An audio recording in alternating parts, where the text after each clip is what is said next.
Fitri Ardiani, Hadir Pak. Nurul Habibah, Hadir Pak. Suci Atika, Hadir Bapak.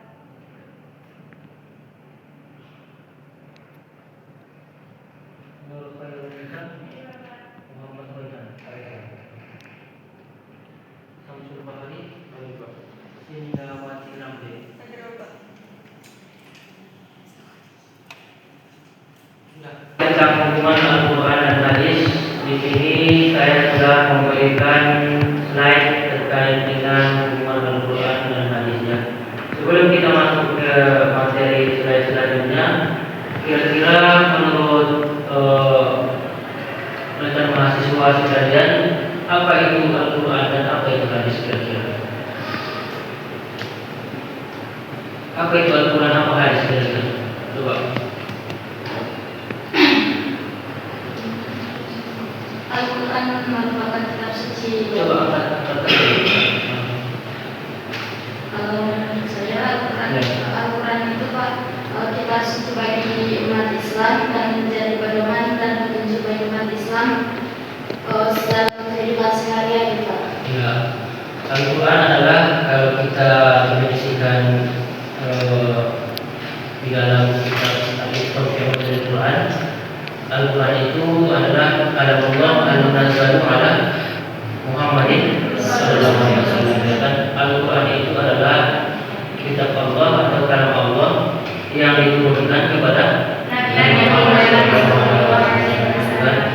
Jadi Al-Quran ini diturunkan kepada Rasulullah SAW ketika beliau berusia. Di slide ketiga ini, di sini ada kedudukan sebagai sumber hukum, ya kan? Jadi Al-Quran itu juga dalam agama Islam sebagai sumber utama mengenai tentang hukum, ya kan?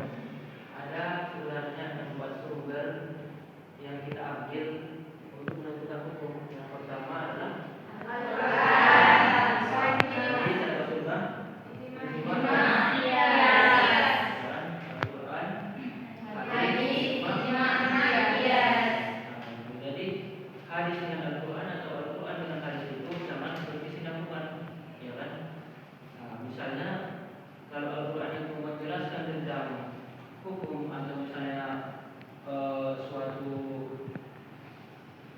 perintah dari Allah Subhanahu wa taala, maka praktiknya itu akan dibahas dalam hadis. Apa contohnya kira-kira? Ya, sholat, ya kan? Sholat. Di dalam Al-Quran Allah Subhanahu wa taala menjelaskan tentang perintah ibadah sholat, ya kan? Perintah ibadah sholat itu apa dalilnya kira-kira? Perintah ibadah sholat.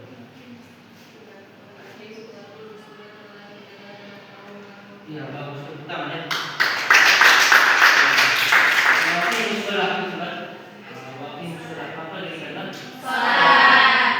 Tapi kalau kita lihat di dalam Al-Quran tidak ada menjelaskan tentang tata cara sholat.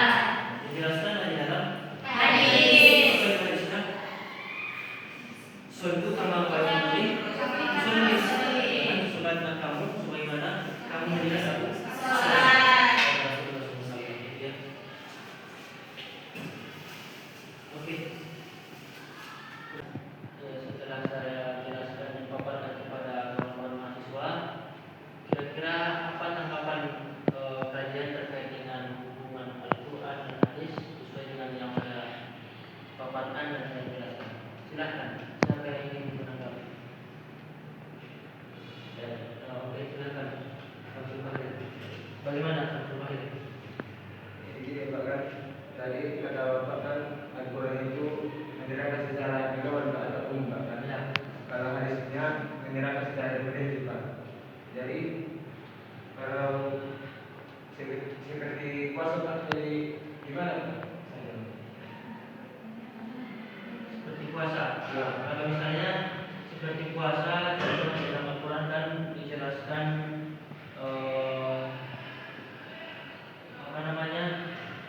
perintah tentang puasa, ya kan? Apa itu lainnya?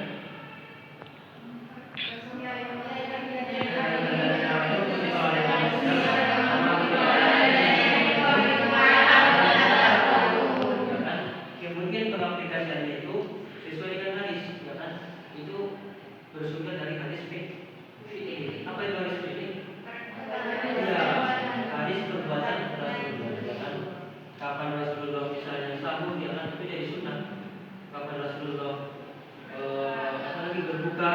kemudian apa-apa saja yang dilarang oleh ketika puasa gitu ya.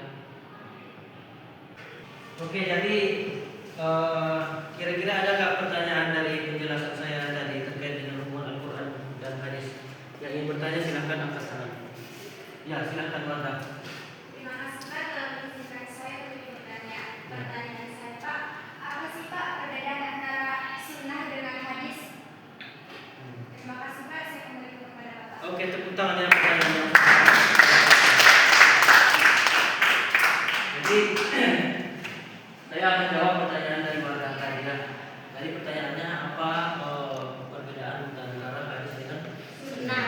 Jadi sekilas memang hadis dengan sunnah ini sama ya kan.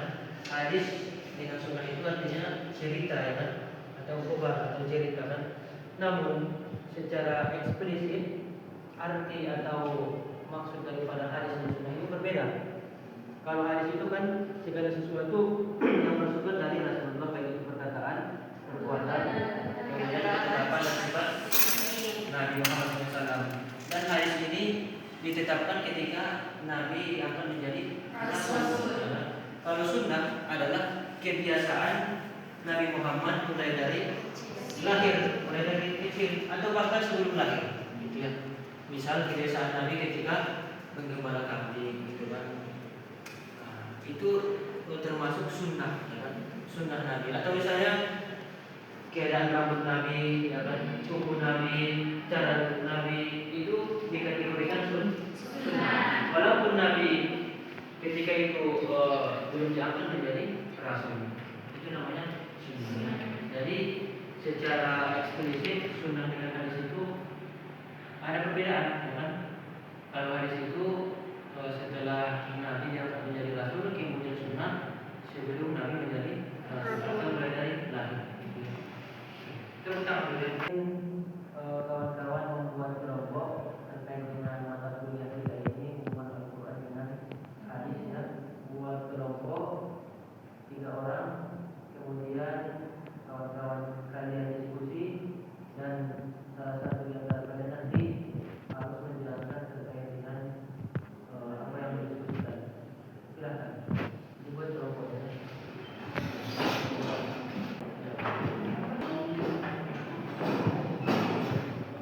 Saya minta kawan-kawan mahasiswa agar membuat kesimpulan atau membuat tanggapan terkait dengan mata kuliah kita hari ini, hubungan Al-Quran dengan sunnah ya.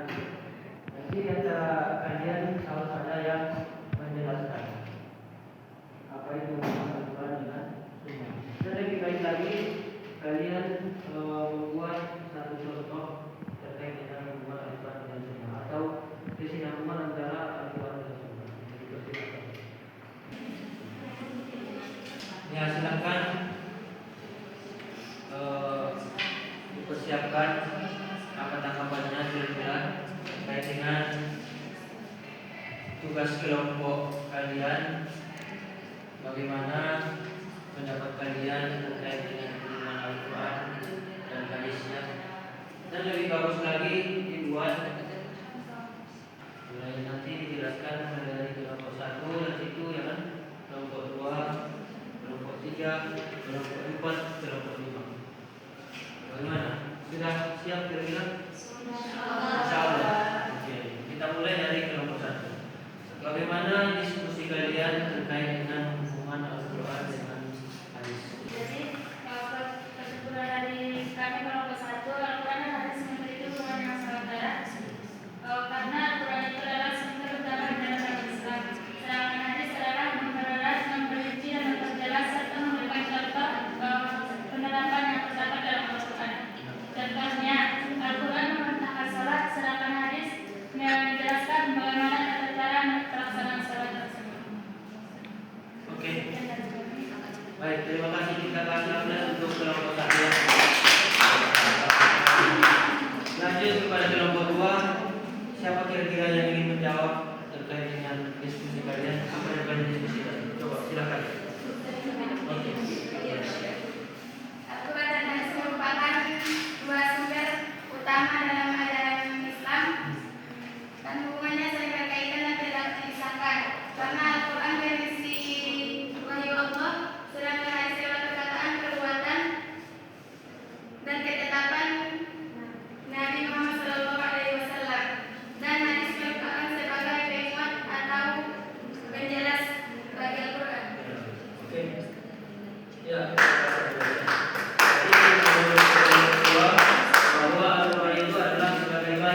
untuk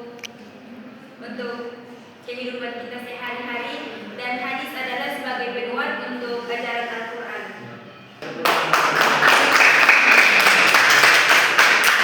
Terakhir kita minta untuk laki-laki kelompok 5 ya. Diskusi kali juga, Al-Quran itu sebagai dasarnya dan hadis itu sebagai penjelasan, Pak. Misalkan tidak bisa saling berkesinambungan, Pak. Harus saling melekat, Pak. Misalnya ayat Al-Quran yang menjelaskan tentang riba, Pak. Yang ayatnya wa'ahallallahu al-bai'a wa harrama riba, datanglah hadis sebagai penjelasan untuk menjelaskan apa saja yang tidak riba, Pak. Bisa Ya. Terima kasih kepada Pak Menteri. Saya ingin meminta kesimpulan dari kawan-kawan mahasiswa terkait dengan tema kita hari ini. Siapa yang ingin menyimpulkan materi kita hari ini? Silakan Safitri. Terima kasih Bapak. Jadi dapat disimpulkan bahwa Al-Quran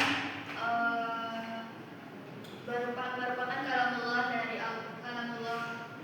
yang diturunkan kepada Nabi Muhammad melalui perantara malaikat Jibril dan diturunkan secara mutawatir, dan hadis merupakan segala sesuatu yang disandarkan kepada Nabi Muhammad SAW, baik berupa perkataan, perbuatan, atau sifat ketetapan Nabi.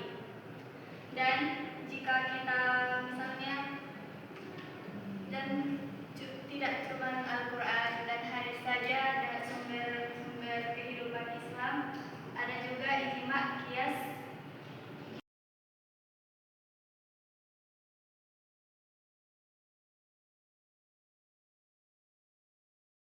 Assalamualaikum warahmatullahi wabarakatuh.